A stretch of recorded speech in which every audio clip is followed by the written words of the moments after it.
In today's video, I'm going to teach you how to create a disjoint channel on TradingView.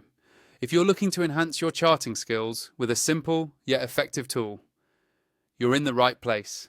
First, let's head over to your TradingView chart. Once you're there, look towards the upper left section of your chart. This is where most of the tools you'll be using are located. Next, what you want to do is click on the trendline tool. It's a handy feature that provides you access to various options for drawing on your chart. Once you've clicked on the trendline tool, you'll want to drag down through the options until you find channels. Among these, select the disjoint channel. This option will help you mark distinct price ranges and provide clarity in your analysis.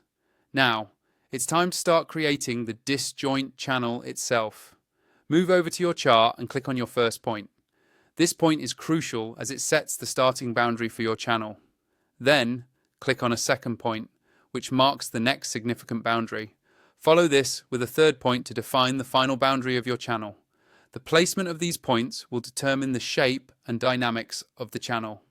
So it's a good idea to choose your points based on crucial support or resistance levels. Once you have plotted your points, the disjoint channel you've created is fully movable, meaning you can adjust it to better fit any developments on your chart. This flexibility is incredibly useful, providing you with the means to continually adapt your analysis to changing market conditions. Let's talk about what this can do to your chart.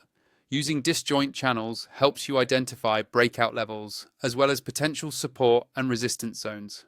It's a great way to visually organize your trading strategy directly on the chart. For those who enjoy customizing their charts, TradingView provides several ways to make your channel truly yours. You can click on templates to access preset styles or modify the color according to your preference. You might even want to add text annotations to describe certain features or insights, making your chart not only functional, but also informative. Don't forget to explore the style options to fine-tune the appearance of your channel, and dive into settings for more advanced configurations. There's also an option to add alerts, which will notify you whenever the price hits your specified levels within the channel. Finally, once you're satisfied with your setup, you can lock your channel to prevent any accidental adjustments, or remove it if it's no longer needed. Understanding disjoint channels more thoroughly can further enhance your trading strategy, as it allows you to track price movements and trends effectively. Whether you're a seasoned trader or just starting, this tool can be a valuable addition to your analytical toolkit. I hope this guide helps you make the most out of TradingView's capabilities.